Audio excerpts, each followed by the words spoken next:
Assalamualaikum. Hello all. Welcome to Rifaya's Dairy. பாலபயானா Brazilian coconut candy எப்படி செய்கிறதுன்னு பார்க்கலாம். ரொம்ப ஈஸி, ரொம்ப சீக்கிரமாக செஞ்சு முடிச்சிடலாம். கேரமல் கோகோனட்லாம் பிடிச்சவங்களுக்கு இது ஒரு நல்ல ட்ரீட். கேரமல் மட்டும் கரைஞ்சிடாமல் கரெக்டான இதில் எடுத்துட்டோனாலே பர்ஃபெக்டாக வந்துடும். இது செய்கிறதுக்கு ஒரு பேனில் நான் 1/2 கப் கண்டென்ஸ்டு மில்க் எடுத்திருக்கேன்.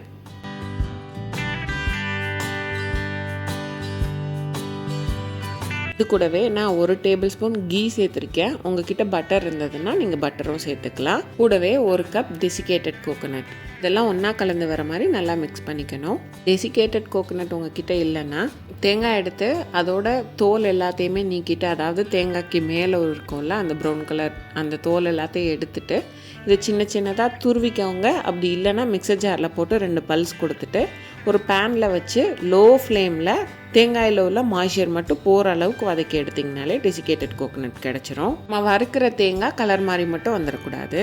இது எல்லாத்தையும் ஒன்றா கலந்துட்டு இந்த மாதிரி மிக்ஸ் பண்ணிகிட்டே இருந்தீங்கன்னா ஃபஸ்ட்டு லிக்விடாக இருக்க மாதிரி இருக்கும். அதுக்கப்புறம் இந்த மாதிரி கொஞ்சம் கெட்டி கொடுக்கும். அடுத்து நம்ம கலந்துகிட்டே இருந்தோம் அப்படின்னா பேனில் ஒட்டாத மாதிரி இந்த மாதிரி திரண்டு வரும். இது இன்னும் கொஞ்சம் நல்லா திரண்டு வரணும்.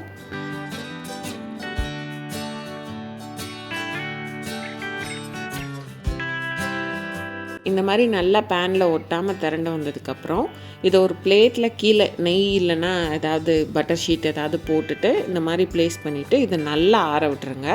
நல்லா கம்ப்ளீட்டாக ஆறினதுக்கப்புறம் கையில் சின்ன சின்ன பால்ஸாக எடுத்துக்கோங்க. அப்படி இல்லைன்னா 1 டேபிள் ஸ்பூன் அளவில் எல்லா பால்ஸும் ஒரே அளவில் இருக்க மாதிரி எடுத்து கையில் வச்சு திரட்டிட்டு தனித்தனியாக எடுத்து வச்சுக்கலாம். நீங்கள் கம்ப்ளீட்டாக ஆறவில்லைன்னா கையில் எடுத்து திரட்டும் போது கையில் நல்லா ஒட்டிக்கும். நான் 2 பால்ஸ் மட்டும் கையில் வச்சு உருட்டி காமிச்சிருக்கேன்.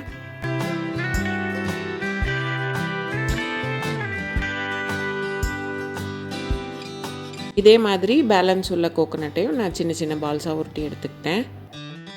இந்த மாதிரி எல்லாத்தையும் ஷேப் பண்ணதுக்கப்புறம் உங்களுக்கு வேணும்னா நீங்கள் ஒரு 10 நிமிஷம் ஃப்ரிட்ஜில் வச்சு எடுத்துக்கலாம். நான் அப்படி எதுவும் பண்ணலை. ஷேப் மட்டும் பண்ணி வச்சுட்டு கேரமல் ரெடி பண்ண ஸ்டார்ட் பண்ணிட்டேன். இதை சைடில் வச்சுருங்க. நீங்கள் கேரமல் ரெடி பண்ணுறதுக்கு முன்னாடி ஒரு பிளேட்டில் இந்த மாதிரி பட்டர் ஷீட்டை ஸ்ப்ரெட் பண்ணி வச்சுக்கோங்க. அப்போ தான் நம்ம கேரமலில் டிப் பண்ணிவிட்டு எடுத்து வைக்கிறது கரெக்டாக இருக்கும். இப்போ ஒரு சாஸ் பேனை மீடியம் ஹீட்டில் வச்சுட்டு நான் 1/2 கப் சீனி சேர்த்துருக்கேன். நம்ம எடுத்துருக்க அளவுக்கு 1/2 கப் சீனி கரெக்டாக இருக்கும். இது கூடவே 1/4 கப் இல்லைன்னா 1/4 கப்லேருந்து கம்மியாக இந்த மாதிரி தண்ணி சேர்த்துட்டு கரண்டி எதுவும் போட்டுறாமல் கையில் எடுத்து நான் காமிச்சிருக்க மாதிரி இந்த மாதிரி சுற்றி விட்டுக்கோங்க. இருக்கிறதுலே மீடியம் ஹீட்டில் வச்சுருக்கேன். இந்த மாதிரி கலர் சேஞ்ச் ஆகி கேரமல் ரெடி ஆகிடும். நீங்கள் கை வச்சு கிளறிட்டிங்கன்னா அங்கங்கே கட்டியாக நின்றுக்கும். கெட்டியாக அங்கங்கே நின்றுச்சுன்னா அப்புறம் அது கரைஞ்சி வர்றதுக்கு ரொம்ப லேட் ஆயிரும். கேரமல் கரெக்டாக கிடைக்காது. இந்தளவு கலர் மாறினதுக்கப்புறம் இப்போ ஒரு கரண்டி வச்சு நல்லா கலந்து விட்டுக்கோங்க.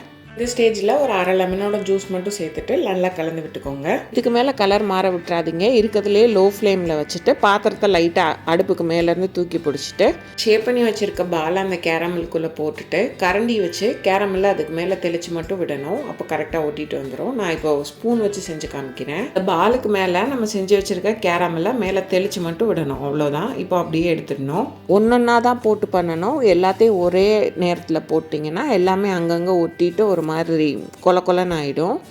டிப் பண்ணி எடுத்துகிட்டு இருக்கும்போதே என்னோடய கேரமல் கொஞ்சம் கெட்டியாக ஆரம்பிச்சது.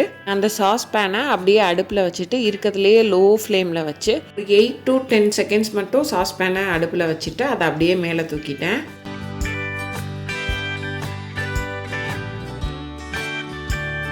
மாதிரி பேனை மேலே எடுத்துகிட்டு லைட்டாக கை வச்சு இப்படி சுற்றுனீங்கனாலே அது மறுபடியும் மெல்ட் ஆகி வந்துடும். ஏன்னா நம்ம சாஸ் பேனில் ஹீட் வந்திருக்கோம். அதனால இப்போ பேலன்ஸ் இருக்கதையும் போட்டு இந்த மாதிரி கோட் பண்ணி எடுத்துக்கிட்டேன்.